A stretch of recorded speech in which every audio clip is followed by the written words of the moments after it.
Hi, Statesman Nation. My name is Wade Steinlug. I'm the SID here at William Penn, and this is Inside the Playbook, Episode 1 for the 2021 school year. Every Thursday, we will be bringing you recaps and previews of all of our contests here at William Penn, as well as bringing in a student athlete and a coach from all of our athletic teams as well. So without further ado, we're going to get right into all of the reviewing of last week's games. Women's volleyball team starting us off in the 2021 school year, this COVID time, with the Wendy's Invitational over the weekend, Saturday and Sunday, hosting 7 different teams. William Penn went 3-1 over the weekend, including a 3-0 win over Cotty, a 3-1 win over Avila, and also a 3-1 victory over Mount Marty, but falling 3-1 to Briarcliff. So again, 3-1 record for the women's volleyball team. Also in action over the weekend, cross-country teams were at the Grandview Invitational, and the men were 5th out of 6 teams, as well as the women were 5th out of 7 teams. For men's soccer, they went on the road and faced off against Bellevue, falling 5-1 on Saturday, and women's soccer hosting Jamestown on Sunday and fell 1-0 in a late goal against the Jimmies on Sunday. As far as contests that are coming up this week, a lot of teams on the docket, beginning with including football starting their season. So we'll get right into women's soccer starting us off on Thursday. So tonight, Harris-Stowe State down in St. Louis. They will also be facing off against Culver Stockton next Wednesday as they open up the Heart of America Athletic Conference season. Women's volleyball will be taking on Evangel on Friday night to start their Heart slate. And also down in Springfield, Missouri, they will be facing Central Baptist and St. Louis College of Pharmacy on Saturday, and will finish off their week next Tuesday against Clark in another Heart battle. The cross-country teams will once again be in the Des Moines area, once again facing probably a fairly small crew against at the Grandview Invitational. Men's soccer will be at home, their first home game of the year against Morningside on Saturday, and they will join the women down in Canton, Missouri next Wednesday against Culver Stockton. Men's golf will be down in Oklahoma on Monday and Tuesday to start their season. Southern Plains Intercollegiate on Monday and Tuesday. And finally, the football team will begin its 2020 campaign against Mid-American Nazarene in Olathe, Kansas on Saturday. So again, a lot of games coming up. We're so glad to have contests once again after several months without. So excited to see our Statesmen in action. When we return, we will have head women's volleyball coach Alicia Cleaver, as well as senior student athlete Alicia Jaquez. Welcome back, Statesman Nation. We are joined now by head women's volleyball coach Alicia Cleaver, as well as senior student athlete Alicia Jaquez out of Farmington, New Mexico. Ladies, thank you for coming in. I know there's smiling faces behind me. I can see the eyes, but as always, we want to social distance. We want to be as safe as possible so you guys can get your seasons in. So let's talk about last week, Coach. Bibi, we'll get you in eventually. But let's talk about last week, and a really nice, productive, successful weekend, going 3-1 at the Wendy's Invitational. Wins against, I'm going to have to think about it real quick here, Cotty and Avila and Mount Marty, falling to Briarcliff. So overall, second best team out of 7. I have to feel like there's some good things coming out of it. So kind of recap the weekend a little bit. Yeah, it was a good weekend. I thought we got better progressively throughout the weekend, which is good. But it was nice kind of Saturday to kind of get like those first game jitters out of the way, because better that then come our first conference match or something like that. So that was good. I definitely felt like we got challenged a lot on Sunday, which was something we needed. And, Briarcliff, we kind of fell short. There were definitely multiple opportunities for us to win certain sets, and so I think that could have gone a different way. But we kind of hurt ourselves multiple times. Timely missed serves is something that we're really overcoming, and then just decision making throughout the game. Mm-hmm. And so obviously those are things that we're able to control, and we're going to continue to work on. So that's always good to see. It wasn't us going out into a match and being out talent, but having them more talent than us, because that wasn't the case. Right. And so that's optimistic for us moving forward.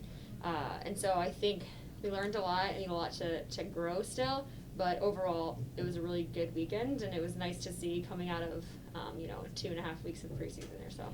Definitely. BB, let's talk about senior year. It's time. This is the last go round. How special is it to know that you guys actually get to play? Just that you don't have to sit out and wonder what if. You're actually getting to go out there and mask and all, but at least you get to play. So how cool was it to just get back on the court on Saturday and Sunday? It's really overwhelming. It was very overwhelming at first, just not even knowing if we were going to be back, not even knowing if we were going to start school. And so I remember just talking to my parents, and I was like, it was like my last season. So being able to play, it's just really awesome. And I know a lot of the seniors were taking advantage of it. If we can play, we're going to play, and we're going to go out with a bang. So. Yeah. Pulling in the COVID, it's everything's COVID anymore. Pulling that in, you guys knew that months ago how safe and smart you had to be with everything. Talk about the early conversations as a team, especially as seniors, of how much your leadership role was going to change this year. Saying, ladies, in addition to being smart with A, B, and C as normal, we have to be smart with how we social distance, how we wear a mask, how we just hang out with everybody. And they're looking at you guys as the leaders. And so how's that changed? And I guess again, what were the early conversations like? So it's mostly leading by example for the seniors. So when I was a freshman coming in, I looked up to the seniors, the elders of the team, just to see what the atmosphere was like and how it should be and what your role in the team should be. So I think as seniors, it's really important for us to lead by example, and we just have to be disciplined for ourselves, especially, obviously everybody wants to go hang out with friends during this time, and a lot of those friends can be from other sports teams, but all together as a team, we understand the stakes we're at and how blessed we are to actually play, so we're really buckling down and staying disciplined about it. Yeah, I remember Coach seeing whoever was around this summer. I mean, you and Corinne, I'm thinking tons of different individuals that were playing afternoon ball or whatever, and they were masked up from day one. Yeah. How serious they took it, and said, we're not going to make us be the reason why we're not playing. If somebody else screws it up, then we can't control the uncontrollables, but we can do our best. So I was very impressed with that from day one. Then moving in to the season, you guys didn't stop and say, all right, well, we did our preseason right, and everybody's safe, and we've been tested, and we're great, but now we're going to continue this. You were the only team of the 7 teams that wore masks during play, and I know, and we talked off camera, BB, that it's different, and it feels a little different, but you guys have full bore, 100%, this is what we have to do to be successful, and you bought all in. Yeah, definitely. I just think it's important. We want to give them any chance possible to play, and so that's kind of been our motivation the whole time. I know it was definitely something to get used to, wearing a mask while playing, but we tested it a lot. We've been doing it in practice. I feel like they're pretty prepared for it, and so luckily in volleyball there's quick, little snippets where you can get some breathers. So every time they come out, we're washing hands, getting a breather, and that's always helpful leading them up and back to their court time.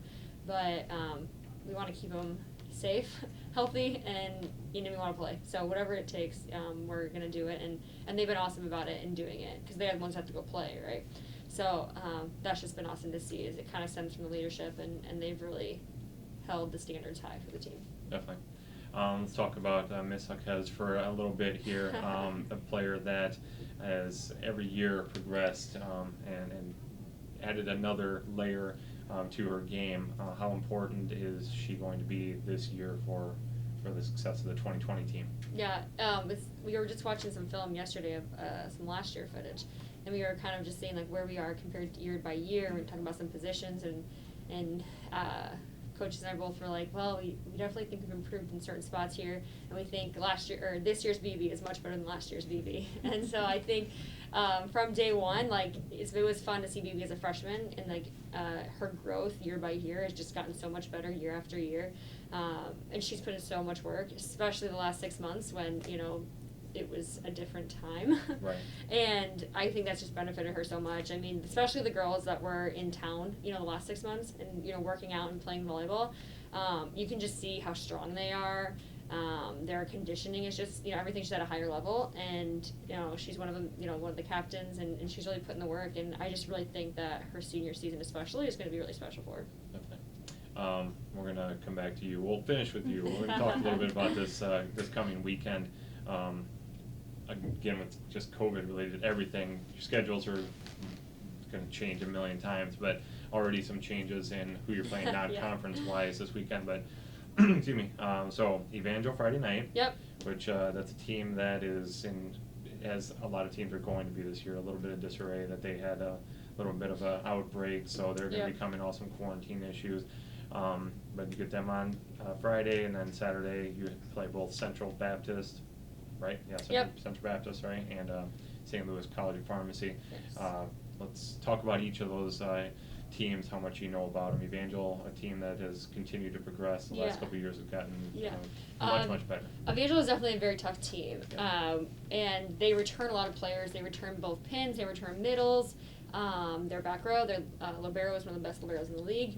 Mm-hmm. Very tough team, but I just feel like we have a really good matchup with them, and so I'm really excited about the game tomorrow night.